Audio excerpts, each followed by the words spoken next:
Welcome to the Etsy Conversations podcast, featuring inspiring interviews with Etsy shop owners, hosted by Ijama Elazu.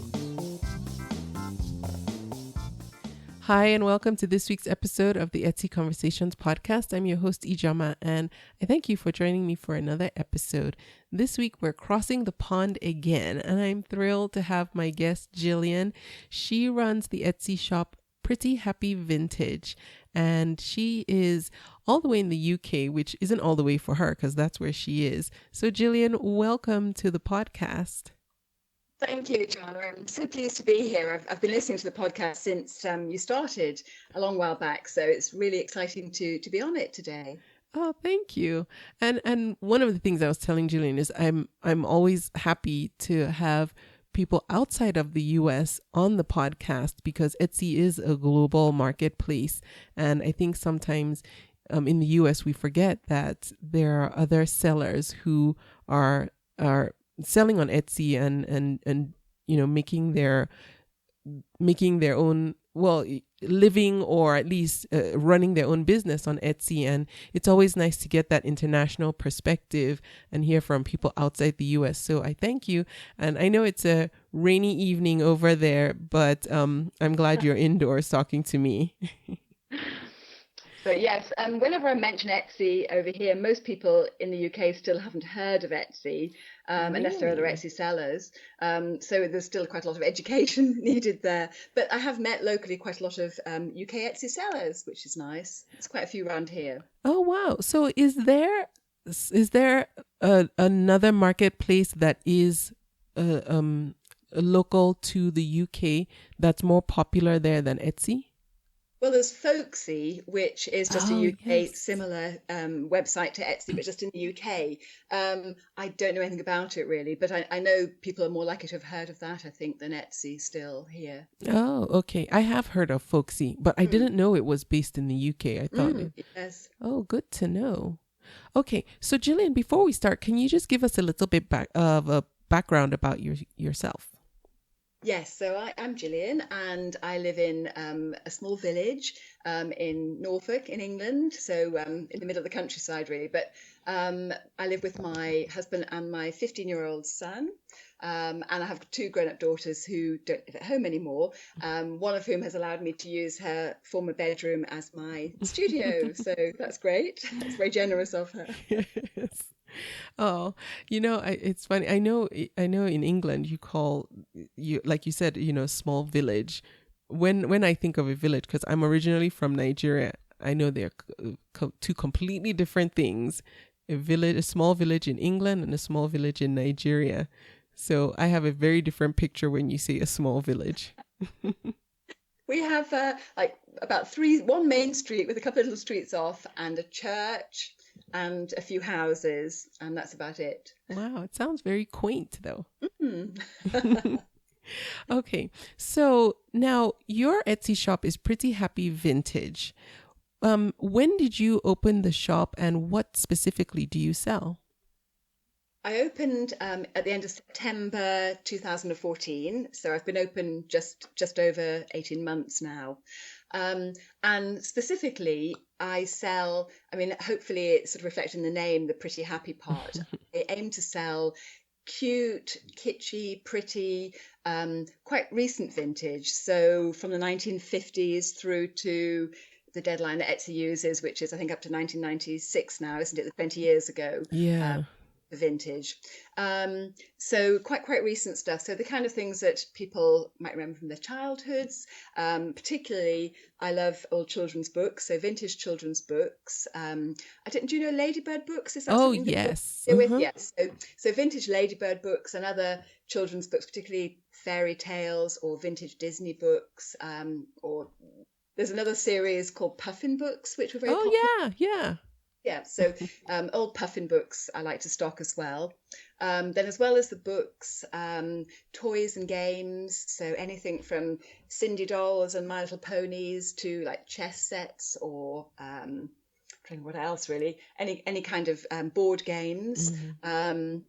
And then I also have, so that's anything on the sort of toys and games side of it. Yeah. And then I also do ceramics, and so figurines, homewares, again with a kind of cute or sort of kitschy vibe to them. Yeah.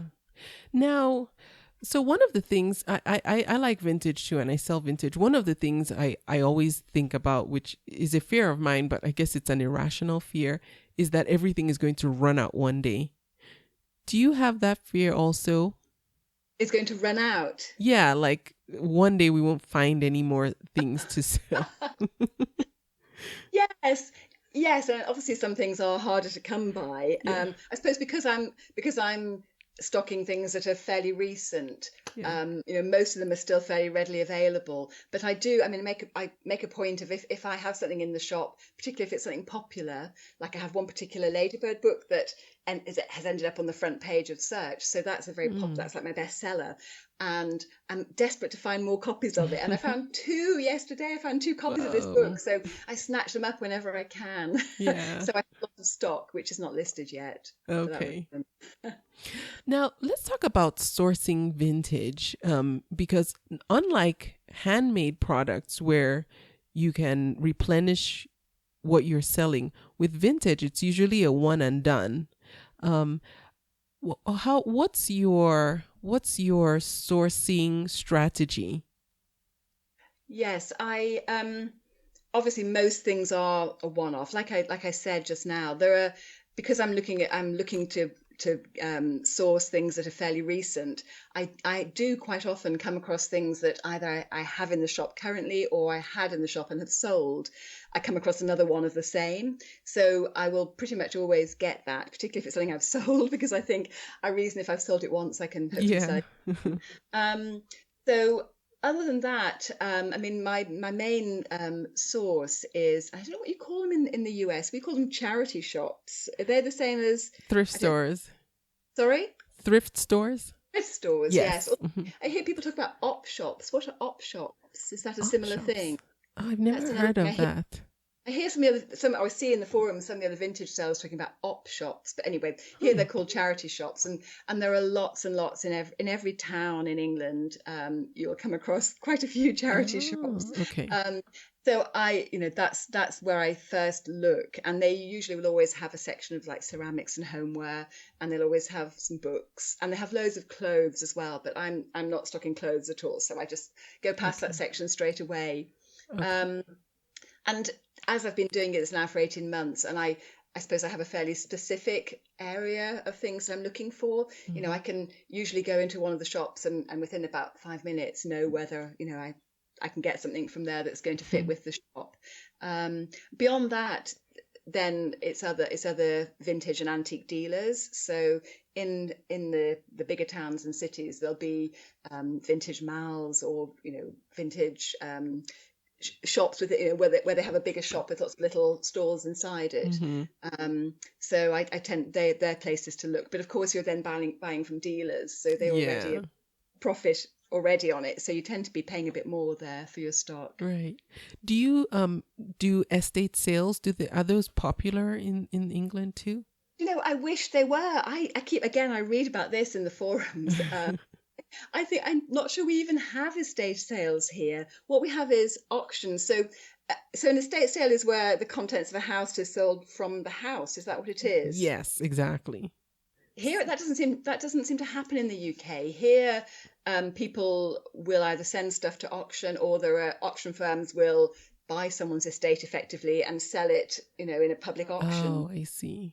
So that's what we have here more, and that's on my list of things to investigate. But I haven't had the chance to really get into looking at auctions yet. Okay, yeah, because I know. Oh, sorry, go on.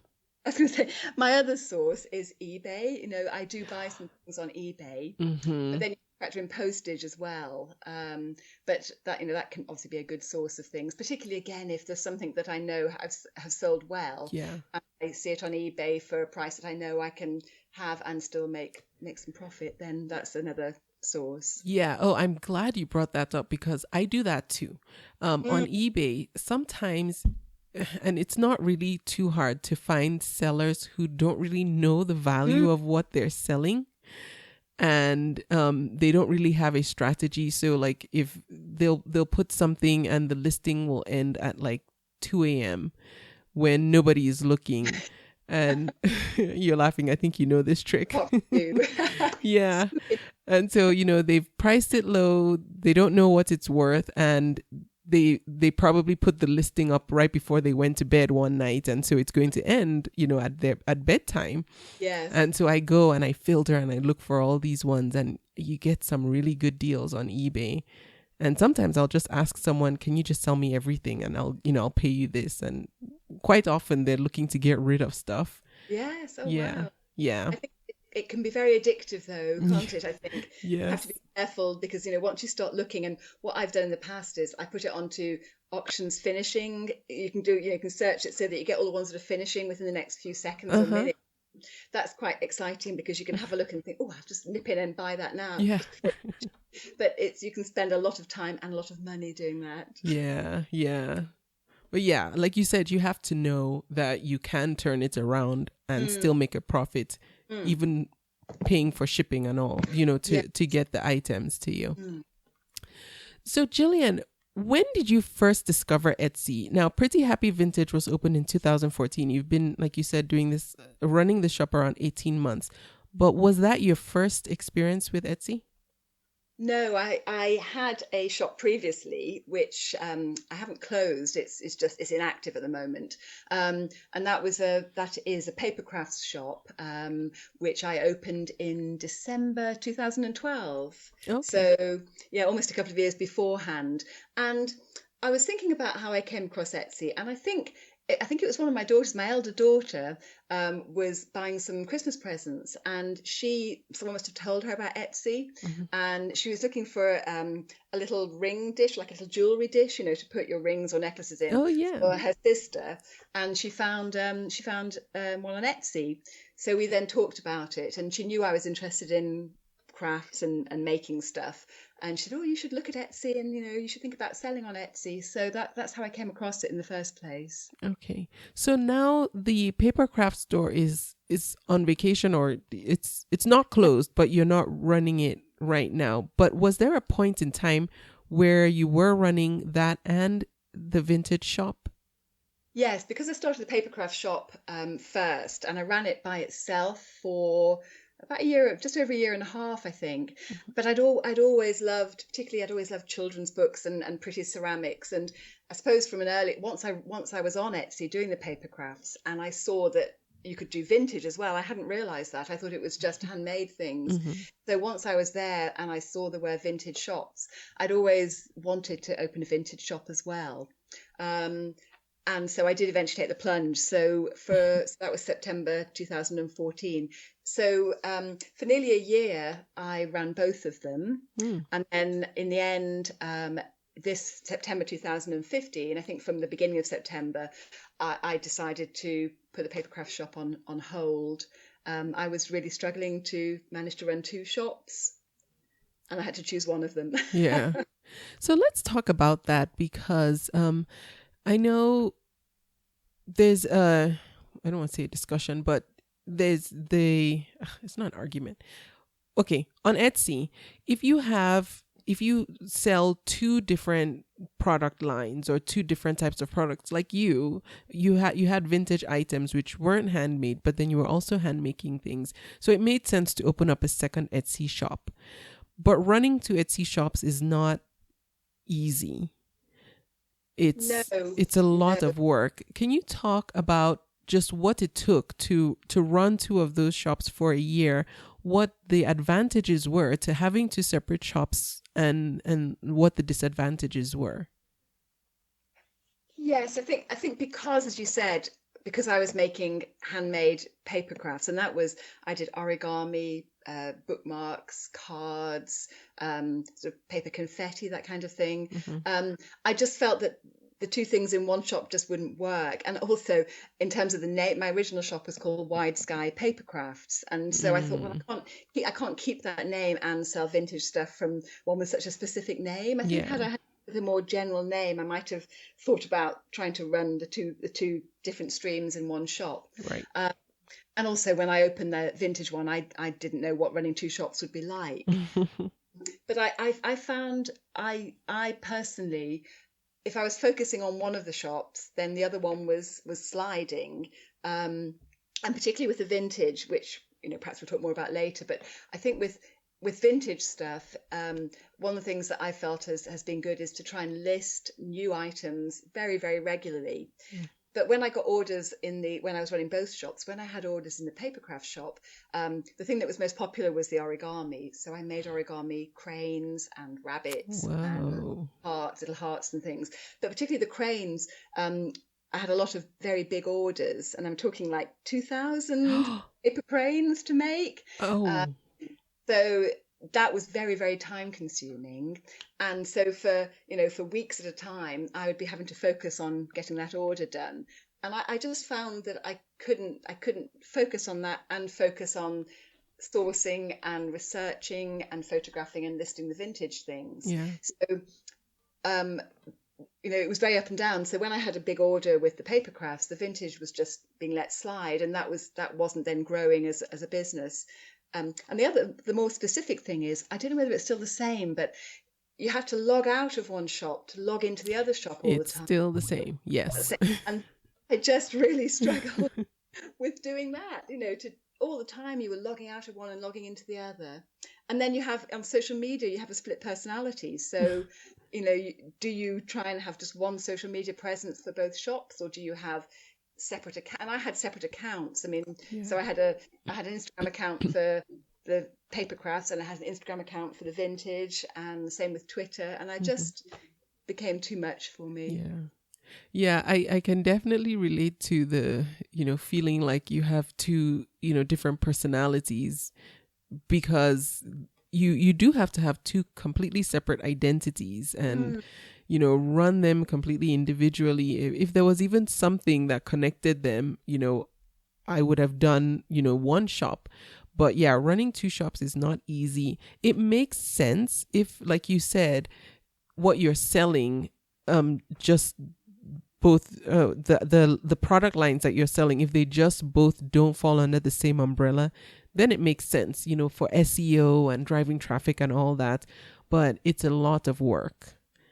Yes, and I found, and because obviously handmade items are a lot of work anyway. The vintage is work, but it's a different kind of work. And I was saying to you earlier before we started recording that I got to the point with running both the shops sort of during the summer last year, when I had a notification on my phone that I had a new order, I would, before I looked at it, because it just says the name of the person, I'd be thinking, oh, please make it a vintage order, don't make it a handmade one, because I had to start making it. So there was that, and then with the paper crafts, particularly the origami, there was a very small profit margin. I was putting so many hours into making it, helped along by listening to all your Etsy conversation podcasts, but it was very, very labor intensive. That was another consideration when I was deciding which one to go with. Okay.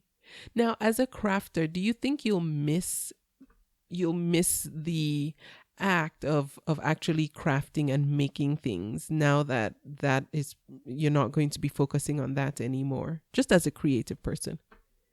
Yes, I do miss it. And in fact, I suppose one of the ways I not got into being on Etsy, but got into doing the paper crafts was because I got very heavily into scrapbooking going back, oh gosh, probably about 10 years ago now. And so the scrapbooking then led to card making, which led to other paper crafts. So, and I also knit, although I don't really have any time for that. So I've always done creative things. And I do miss it. And I have loads of supplies still. I have loads of origami paper and other supplies. So, I don't know if I will ever open the papercraft shop again, but I certainly would like to do something, keep on doing something creative. It's fitting it all in, isn't it? Yeah. And I'm not completely, I still, in my former life, I was a teacher and a tutor, and I actually still do some tutoring. I've dropped it down and down in order to focus on Etsy. But until the end of this summer term, so until July, I still have some tutoring commitments I have to do as well. So it's just hard to find the time to fit it all in. It's all timing, Gillian, I tell you. If only. I'm like, sometimes I just wish just 2 more hours in a day. I'm not even asking for, 10, just 2 more. I try to squeeze as many hours out as I can. Yeah. Now, since you you had an Etsy shop before you opened up Pretty Happy Vintage, were there some things that you had learned already from running the craft shop that helped you with the second shop get over some of the humps or the learning curves? And what do you think was most important that you picked up from having already run an Etsy shop that you could apply to the second one? Yes, I mean, it was the whole platform was familiar to me. So I understood a bit about Etsy SEO, well, quite a bit, hopefully, because I've been doing it for nearly 2 years at that point, which I could then apply to the vintage shop. Yeah. And one of the main things that I've always, from the outset, thought about is the importance of customer care and looking after your customers and communication. So that was an important thing. So having I understood how the shipping dispatch notifications worked, and for example, one thing is a lot of, and this is particularly with the vintage, a lot of people that buy the vintage from me are not other Etsy sellers. They're people who've come to Etsy perhaps through Google, and often they've only just signed up that day in order to buy something, because then you have to register on Etsy to buy something. And I think when I had the papercraft shop, if I had to communicate with a customer, initially I would just send an Etsy convo message, because I thought that's what you did. But people who only come, who come to Etsy just to buy something and are not active members and are not sellers, they might order something and then never check back to check their messages again. So one thing I learned was, as well as doing that, to actually send an email to the customer as well, because they're hopefully much more likely to check their email. So that was one thing. I'm trying to think what else really. Just the familiarity, and I'd already joined some teams, so I understood how teams work, and I understood how the forums works, to come and get support and generally hang out and socialize. Now, speaking about teams, I know a lot of people still are confused about the whole team dynamic and how to pick a team and all whatnot. How did you decide what teams you were going to pick, and have you found a lot of benefit from belonging to the teams that you do? Yes. When I started out with the papercraft shop, I joined lots and lots of teams. And then I wasn't, again, it's a time thing. I just didn't have the time to be active in all of them. So I realized that it was better for me to focus on just a couple of teams and try and be as active as I could in them. So with the vintage shop, there are two teams there's only one team I'm really been quite active on, and there's another team that I've joined that is great for rating treasuries. That particular team, which is called EPS team, which is Etsy Pickers and Sellers team.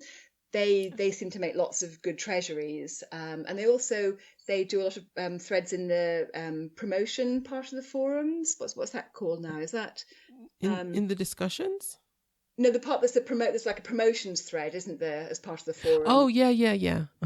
So the EPS team, I don't really have the time to do that now, but EPS team run their own threads in the promotions. So if you want to get involved in doing that, they're very active in that. Okay. And I said very active in treasury making. But the one that I've joined quite recently and I'm much more active in is called the Vesties team, which is the Vintage Etsy Society Street team. And the reason I was attracted to that was because it is not a promotional team. A lot of the teams that I was looking at, they're mainly for promotion, so they have lots and lots of promotional threads within the team, and there's some socializing, but the Vesties team is particularly focused on providing information and sort of support based threads rather than just promotional. So I'm finding that really good, but I've only joined it about a month ago, so it's still quite early days. Okay. And yes, just to socialize and chat to other people who are in the same field as you is great.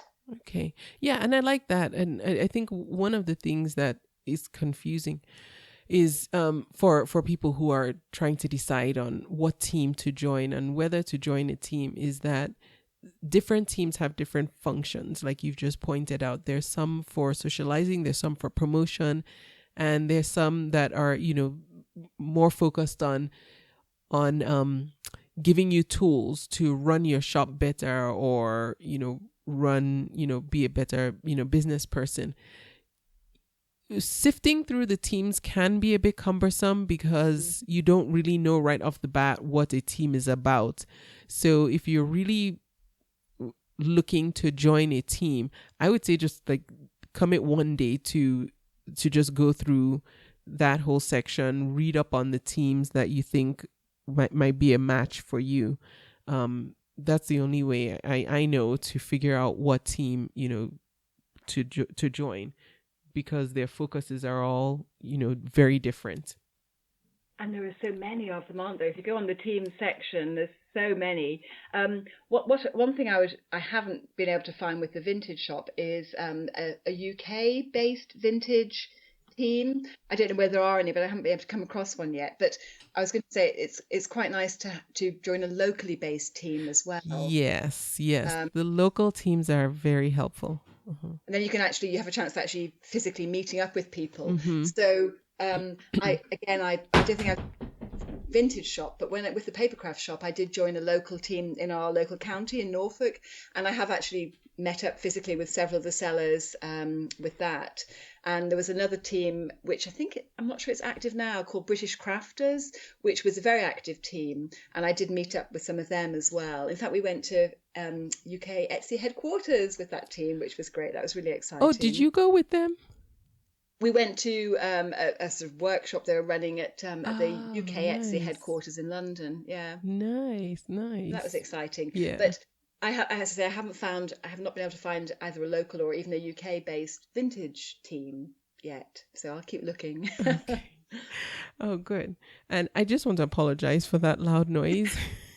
It's kind of hard to miss. So I'm in a temporary, quote, recording studio. I'm recording in a basement.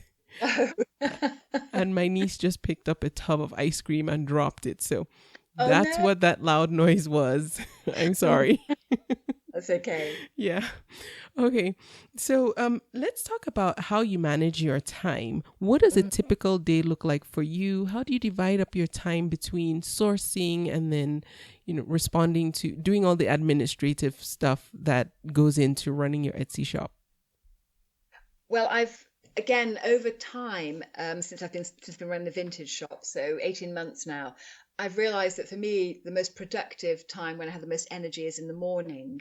So I've tried to, over the last 6 months or so, tried to stick to a schedule of working on listing items mainly every morning, so 5 days a week. So from 9 till 1. So I will, and it helps me. Because I find listing can be exhausting. It's very tiring. Yeah. And the photography also I struggle with a bit. So I have a batch. I sort of select like the night before sometimes, or even that morning. I will get a batch of 4 to 6 items, and then I will photograph the items and then do the listings kind of in one batch. And I've set myself a target of doing at least 3 new listings every day, Monday to Friday, because as I was saying, I think for it seems that for vintage sellers, there's a strong correlation between listing things regularly and the momentum of your sales, your views and your sales. And I've noticed as I've got more items in the shop and carried on listing regularly, that the views and sales have grown. But if I slacken off from doing the regular listings, that does have a negative impact on views and sales. I've noticed that. So the morning I'll try and devote to listing, and then once I've done my 3 to 6, if I'm lucky, listings, then I will print out and pack any orders up. And then in the afternoons, I have to be careful because I could spend all my spare time trying to source new stuff. I know. Well, and I already have a large stock of things that are waiting to be listed, but I can't resist going and looking for new stuff as well. So I will once or twice a week take myself to one of the local towns and have a look and see what there is. And I've become much more discriminating about what I'm buying now, because I have a good idea. I have a better idea now, 18 months into running the shop, of what I think will sell, And as I think I said before, if I see something that I already have in my shop or I know I've sold before, then I'll definitely buy that. Otherwise, I think I have to be careful, and I have to, make sure that I'm buying something that I really think, will sell, and be popular. So yes, and then in the evenings when I'm tired, that's a good time to do some just research online. So I'll sort of, if it's books, then I'll look on. There's a site called Abe Books. Oh yeah. Abe Books. So they're very good for researching, what book it is you've got and how popular it is, and for pricing. And then for other things, so toys and games and ceramics and homewares, there's I sometimes look on eBay, although the prices can be very low, as we've talked about. And there's an app called Completely. Have you come across that? That's probably No. Well, useful to vintage sellers. It's an app and it's called Completely. And basically it will show, if you type in the search bar what you're looking for. So if I was looking for a particular My Little Pony, so for example, I've got one called Parasol, a 1980s My Little Pony called Parasol. So I'd type in My Little Pony Parasol and it comes up with all the completed listings on eBay. And I think it's either 60 days or it might be 90 days, I'm not sure. And then you can filter by sold items. So you can filter it to show just the ones that have sold. Yeah. Because in terms of pricing, if someone's asked a ridiculous amount for it and haven't sold it, that's not very helpful to you to determine your price. Yeah. So it's more helpful to look at the sold pricing. And then you can also then filter it by highest to lowest or lowest to highest. So I find that really helpful for pricing and also sometimes just getting an idea of exactly what it is. I found sometimes with ceramics, there's an unfamiliar mark, or you can't read it very well, or it hasn't got any mark at all. So by just looking online, I can find out what the thing actually is and then try and find a bit more about it. Now, Gillian, the Completely app, is it a phone app or is it a website that we can go to? It's I think it's a phone app. Okay. I've got it on both my iPad and my iPhone. So okay. Okay. So obviously available for Apple products. For Apple products. Okay. So I'll look it up and then put a link to that as well. I'll do some investigation to see if it's available for the Android market, people who use Android. But yeah, it did sound like a phone app, something you can quickly just pull up. That sounds really useful for vintage sellers, because sometimes you don't know the value, and the market does sometimes determine what the value of a product is. Like you said, someone selling it might ask for something ridiculous, but then you'll see the ones that actually sold all hover around the same price point, and then you kind of have an idea what people are willing to pay. Yes, and obviously eBay, perhaps prices tend to be lower than on Etsy. So I will look on Etsy usually as well. Okay. And if the item's being sold on Etsy, that gives me an idea. Again, obviously that's what people are asking. You can't see the prices of sold items on Etsy. So it's just what people are asking. But again, it gives me a good idea of where the price point is. Oh, and speaking about looking at sold prices on Etsy, and it escapes me right now, there is a site that you can go to and put the listing number, and it will tell you what it sold for minus shipping. Really? And yes, there is. And I cannot for the life of me think of what it is right now. But I'll if it comes to me before we finish our discussion, I'll definitely mention it. If not, I'll look it up and put it in the blog post. But yeah, it's helpful if you want to get an idea. The other thing I was going to talk about was, so I completely understand what you mean about with vintage. But to me, I've noticed in my shop that traffic and sales does correlate with how many items I have in there. And, I know it's different for Handmade, where sometimes you can just have a nice, curated product line with not many items and still get high volume sales. But like with vintage items, I think I think the more you have in there, at least I should only speak for myself because, I'm sure I can be proven wrong by anyone. The more you have, I just tend to see more traffic coming through and more sales over time. But with listing, I was reading a blog article, and I can't remember her name. And I think the website was Femtrepreneur, and I have to double check on it. And she's based in the UK as well. And she has this strategy for listing that I actually adopted because I thought it was just brilliant, where she spends a whole day photographing. Then she spends, like a week or two. Well, I don't know. I don't remember how long, but, however many days it takes to list everything, but save them. And then over time, she'll let, what's the word? You know how you can have saved listings? Yeah, templates? like in draft, and then you would like release them gradually. Exactly. And when I read that article, I thought, oh my goodness, what a time saver. And I started to do that. And it does make a huge difference. Now, I don't know how well it will work if you're making your items, but for vintage or supply items where you have more than one of the same, or you have just one thing, but you can do all the listings in one day, and then just over time, maybe release, let 2 listings go live or 5 listings go live every day. It's a time saver.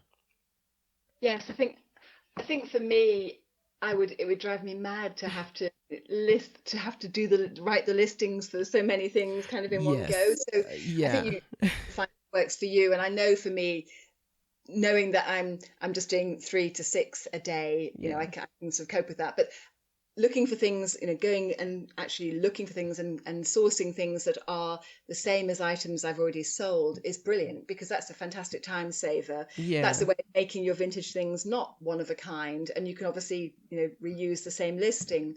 Usually I have to take different photos because it might be a book that's in slightly different condition, or it might have an inscription or something. So I do usually have to redo the photos. But once I've redone the photos, I can just update the existing listing. So that's a real time saver. Okay, good. Now let's talk about determining price, because it's slightly different when you're selling vintage items. How do you determine what? Well, I think we kind of touched on that. Mm-hmm. So do you use the Completely app to help you determine what your final selling price will be? Or does anything else go into determining what your sales price will be? Well, I have to take into account what I paid for the item. Mm-hmm. And I suppose, I don't know what other vintage sellers work on. I don't work on a strict, percentage, but, Mm-hmm. You need to make sure that you're making enough above what you paid for it, that you're actually covering all the fees and allowing for your time, both in sourcing it and photographing and listing it, and then obviously making some kind of profit as well. So I take that into account. And as I said, I will always look on Etsy as well. And usually you'll find if there's an item listed on Etsy and on eBay, then Etsy will be higher. And I'll tend to go somewhere towards the top, sort of the perhaps the 75 to 100% kind of range. I don't want to be the very most expensive one necessarily, but I do feel that I put a lot of work into writing the listings. I put a lot of work into customer service, and and I'm trying to value my time as well. So I'll tend to be in the top sort of upper the upper price levels. Okay. Now, how about marketing and promotion? Do you do anything in particular to help drive traffic to your shops? Like, do you leverage social media a lot, or do you have a website where you do some blogging and then, redirect traffic to your Etsy shop? I don't have a website as yet. I think I'm at the point now, 18 months into running the shop, that I'm starting to consider that a website might be a good idea. Okay. I'm quite scared. It seems like a very large amount of work, and I'm not I've got to grips with using the computer enough to run the shop, but the thought of having to do coding and things, that would be really difficult for me. So at the moment, what do I do for promotion? I run Etsy search ads, Nice. and I know people, again, I see in the forums people saying they just don't work for them. I've been fortunate and they do seem to work. I mean, I get about a 10 times return on what I spend. So that they're definitely worth, I'm going to carry on doing the search ads. In social media, I am now on most things, but up until recently, I was only really focusing on Instagram and Pinterest. They were the two that I thought I would start with. I suppose they're sort of the most visual ones. Yeah. So Instagram, I absolutely love. I love Instagram. Yes. It seems to be really easy to get followers. And to actually interact with people and feel that you are actually socially interacting, commenting on their posts and they'll comment on yours. I love Instagram for that. Yeah, and a lot of Etsy sellers, and I've actually met one of them in person recently, a local person as well, which was great. Hello, Sue, if she's listening. And I have actually made a couple of sales that I know have directly come from posting on Instagram. Oh wow. So that's quite cool. And I now know Instagram's been taken over by Facebook. Is that right? There's been a lot of stuff recently, hasn't it, about how they might be changing the chronological feed, and that might impact on how useful it would be for Etsy sellers to promote. I mean, I don't know how that's going to pan out. Yeah, I've heard some talk, but I don't know details at all. Yeah. Pinterest, I think, is really good for vintage sellers. It seems to be harder to get followers on Pinterest. Mm-hmm. But I've got quite a lot of boards, and I have one just for the shop, and then I also spread pins of my own items out across other boards I have in the shop as well. So I have a lot of my stuff on there, but it's not all on the same board. Lots of other content on there as well. But I think it's really good for vintage sellers, because when I'm doing my research on an item, on the thing I've sourced, often what will come up in the search results is that item on Pinterest. So they seem to rank very high in the Google search results. And also, once you've pinned something, that pin will stay there. If the item sells, it's still there and it can still be accessed. And even if your item sells, it's still a link to your shop, and then it'll come up and say something like, this item sold, and then there's a lot of your other items underneath. So I think Pinterest is a really good thing for Etsy sellers to be on, especially vintage sellers, I think. Yeah. And I think, you picked like the two that for Etsy sellers, I think make a lot of sense. And if you want to follow Gillian on Instagram, her handle is Pretty Happy Vintage, and on Pinterest, it's Pretty Happy Vint. Doesn't it annoy you sometimes when you just you're like, oh no, not a character limit? But I will have direct links to both her social media accounts, and she's on Twitter as well. So you can, if you don't remember this, you can just go to the website to convome.com and everything will be in there. So excuse me. How much time would you say that you spend devoted to all things related to running your Etsy shop? A lot. I mean, I officially, as I said, I try and officially do it for 20 hours a week, which is my 5 mornings of 9 till 1. Yeah. That's my kind of official working on the shop time. Yeah. But, because I love doing it, and, I love Etsy, and I spend practically every spare minute I possibly can doing something Etsy related. Mm-hmm. So, I probably spend at least 40 hours a week in total on it. But, a lot of that is fun. So going out and sourcing new vintage things to list is great fun. I love that. Yeah. And then the social side of things, being on the Etsy forums, going on Instagram, that's obviously it's work because it's kind of promotional, but it's fun as well. But yes, I mean, I hate to think what my hourly rate is. Yeah. Gillian, I remembered something else I wanted to ask you. One of the things I noticed in your Etsy shop is you seem to use the shop updates feature quite a bit. What has been your experience with that? Have you found it to be useful in helping to bring traffic to your shop? Sorry, I didn't hear what you just asked then. The shop updates feature. Oh, shop updates. Yeah. Yes. Yes, I mean, I don't think I've had that many views directly from the shop updates. I definitely do when I look in my stats, I definitely am having views from them. Mm-hmm. It'll be interesting. I haven't got the new shop look yet. I still have the old Etsy shop look. And in the new one, having obviously seen it and edited it, I see the shop updates are huge, aren't they? They come up really big, and they come up actually in the scrolling feed. You haven't got to click on a separate tab to look at them. So I don't know whether that will have an impact on traffic, but I know also Etsy have recently come out and said that they are going to be part of the search algorithm. That if you're using shop updates, that's going to give you a bit of extra boost with search. Yeah.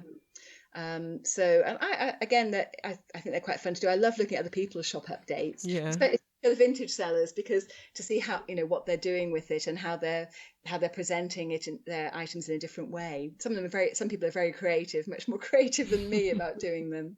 Yeah, and I haven't done too many, but the shop updates, if you haven't done them yet, they're really easy to do and they are kind of fun. It doesn't take much time, and one of the good things about it is, from the updates, you can immediately post to social media. So that's a good thing. Plus the boost that you'll soon be getting from Etsy if you use it.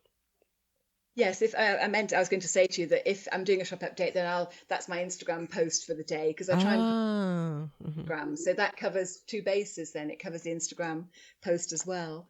Yeah. Oh, good. One of the things I want to ask you is where you see your shop growing to, both on Etsy and off Etsy. Do you have a plan or a vision for where you want to see it going? Well, at the moment, I suppose I've been pleased how things have gone so far. I'm now at the point. At the moment, this particular month, April seems quite quiet, but generally speaking, I'm at the point of having an average sort of a sale a day average. But in terms of actually making it a more sustainable income, I need to increase that, because my price points are relatively low per item. So it'd be great to be having 4 or 5 sales a day. But that obviously means obviously a lot more views and a lot more items in my shop. So I've been looking on Craft Count, which ranks the Etsy shops in terms of number of sales. Yeah. And you can look at all the vintage shops together, the top 100. It's over 1,000 sales, isn't it? I think that's what it is. And the very top vintage shops, most of them have thousands of items in their shop. Yeah. So I've got about 360, I think, at the moment. So I've got a long way to go. But then you've got to balance that with the listing fees as well. That obviously is going to add up if you have that many items. So I suppose part of what I want to do is definitely increase the items in my shop, the number. Try and increase my average price point as well. So when I'm going out sourcing, I'm quite sort of stingy, and I tend to think, if I've got to pay, it would be like £5 plus for me. So whatever that is, kind of $7 or $8 plus. I think, that's quite a lot to pay for one thing. But in order to grow, I think I need to be looking at, higher price points for the things that I'm selling as well. Yeah. And then, I am considering whether it would be a good use of my time to try and set up my own website. But I really have only just started looking into that at the moment. With the thing about Etsy releasing pattern just recently, that's made me. There's been a lot of threads in the forums about other actual standalone website hosters, like Shopify, and so that's something I'm beginning to think about looking into. But that sounds like a lot of work. It is. Don't underestimate it. Yeah, it is a lot of work.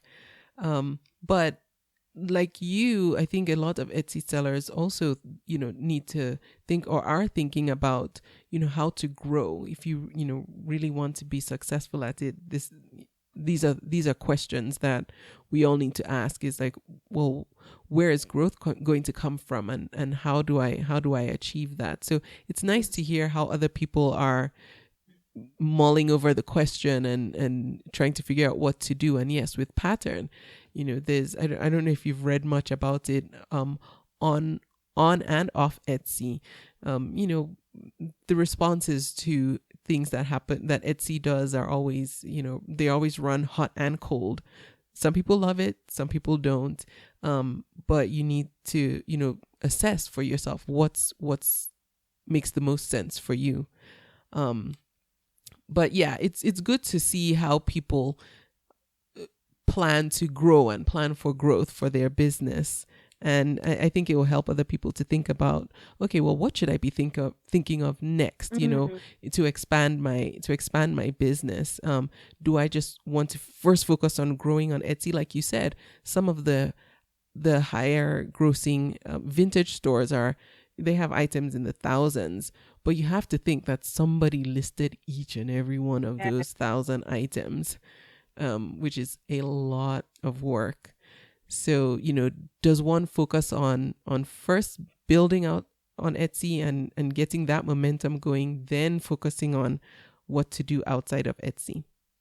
The other thing that I've been thinking about is to be more systematic in the way I'm planning in terms of budgeting. And I came across a really good, it's quite an old blog post actually, but from Lisa Jacobs, I think she's called. And she was talking about, I think it goes back to about 2012. She had an Etsy shop, and I think she mostly now runs marketing courses for online sellers. But she was talking about how she decided that she had to be more systematic with, in order to grow her Etsy shop, to be more systematic in what she spent on supplies and also on marketing and advertising. Yeah. So she came across a formula that was like a percentage ratio. So she started out by, at the end of the month, she would look at what what profit she'd made, and then she'd split it 3 ways. So 50% she would put into more supplies. So for me, that would be sourcing. That would be like to spend on more sourcing of more items to list. Yeah. And then 30% she spent on marketing and advertising in order to, grow her traffic, I suppose. So that would help grow business. And then only 20% she was then going to take as her sort of pay, her salary effectively. Yeah. And so that to me made sense, because I've been quite haphazard in terms of how much I'm spending on sourcing new stock. As I said, I can't resist going and looking for things. So I've probably spent far too much of a percentage on that, and not enough on marketing and advertising, I think. So that's will be a way for me of looking at, finding a resource to help grow the shop as well. Okay. That sounds like a really good resource. Now, did you say her name is Lisa Jacobs? Lisa Jacobs. Okay. I've got this written down somewhere here. The blog post was actually on it's going back some years, but it's on Flourish, which is one of the entrepreneur sites. Yes. Flourish. So, but if you search Lisa Jacobs budgeting, that will come up. Okay. Okay, good to know. And she calls it the balanced money formula. Yeah. Oh, good to know. Yeah, I think I made that mistake, is just, especially with vintage. It's like I see something, I'm like, oh, I love this, and I know somebody else will too. Mm-hmm. And you just start to accumulate and, not really, like she was suggesting, have boundaries around how much you're going to spend on this and how much you're going to spend on that and how much you're going to spend on the other. So I think I need to dig that article up and read it myself. I need boundaries, yeah. Now, Gillian, for that seller who is listening, I like that earlier in our discussion, you kind of talked about running to Etsy shops. And so if someone is on the fence about that, they've received some information from you firsthand because you've done it. What about that person who is still on the fence about whether or not selling on Etsy is worth the time and effort? What would you say to that person? I would definitely encourage them to have a go with it. I mean, I don't think can't be anywhere else that you can set up a business for such a small initial outlay. Really, you don't lose anything by starting out. I think, it's important to focus on, have you got something that's sellable, and are you looking at Etsy SEO? And I think I said before, for me, one of the main things is customer service. Yeah. So they would be the three things I would say to think about. Looking at the Etsy SEO, so you're doing your titles and your tags and getting traffic from Etsy into your shop, and then putting a lot of emphasis on customer care and communication with the customer. Yeah. But yes, definitely go for it. Okay. Yeah, I like that. And everyone who talks about customer service always says what a big difference it makes. And I think sometimes in our heads, at least in mine, I don't always give it I'm nice to my customers, but I'm not always as intentional as I should be about thinking about the kind of experience I want them to have when they come and shop with me. I think for me, communication probably is the main thing. So, for example, I know obviously they get a notification when they order something. They get a notification from Etsy that they've placed an order. But I will always then send them a message, just a little, very short message, just saying thanks for your order, and I'm intending to ship it on whatever day. Yeah. And because my stuff, I have got to make it. In this shop, obviously, all I have to do is find it and package it. Yeah. I do try, I do try and ship things by the next business day. And sometimes I can even ship them the same day if I haven't. I tend to usually go to the post office late in the afternoon most days. So if an order comes through in the morning and I've got the time, I can usually get it out the same day. Okay. And I in the feedback, people often say, about the shipping and how quick it was. And looking at, when you see people's, unfortunately, poor feedback, negative reviews, often it is about the delay in shipping, isn't it? Or the delay in the item getting to them. Yeah.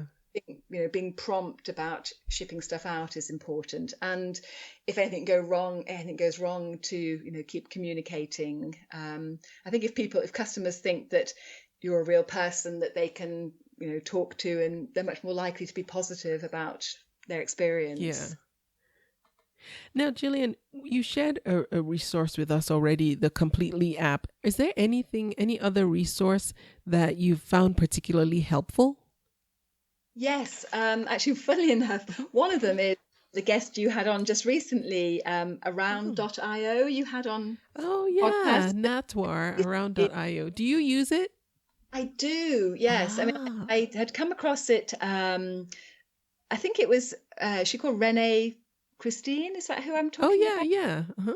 Who I know you've mentioned on the podcast. I was looking at one of her, I think it was a webinar, and she mentioned around.io. And because I've not been brilliant with social media, and I also struggle to be logging into Instagram and doing Instagram, then to Twitter, and then logging into Facebook, and because it's a dashboard where you can access your different accounts from the same place. That seemed to make a lot of sense to me.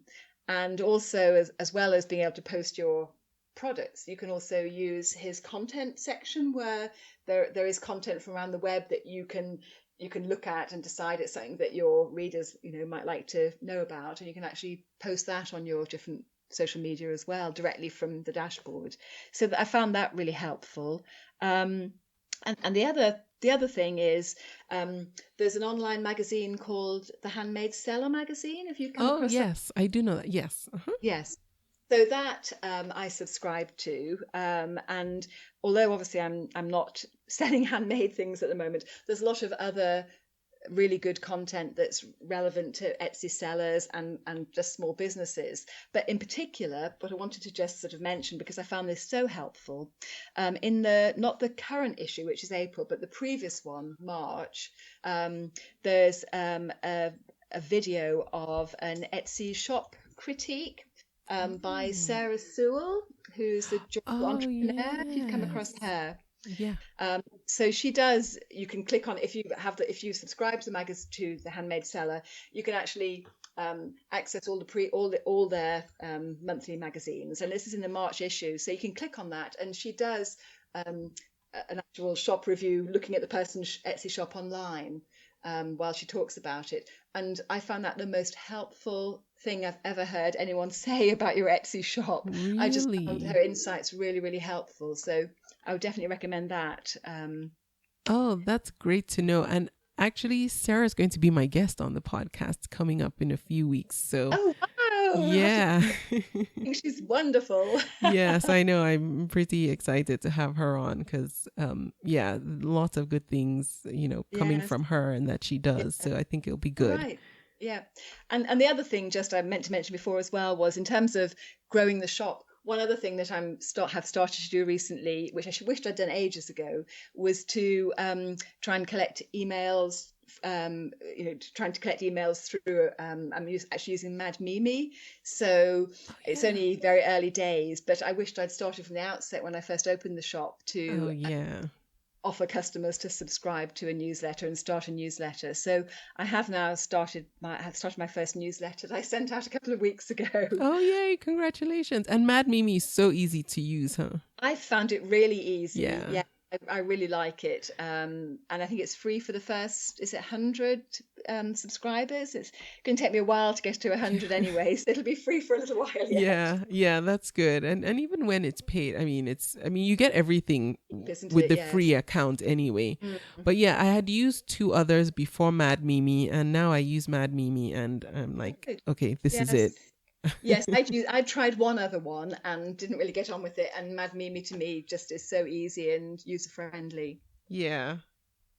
Now, Gillian, what's the best way people? Oh no, I forgot. Do you have an Etsy shop shout out? Oh yes, I do. Yes. Yeah. Okay. When I said before that I went down to Etsy headquarters in London and met some real Etsy sellers, one of them who I wanted to give a shout out to, her shop is called Becky, Queen of Frocks.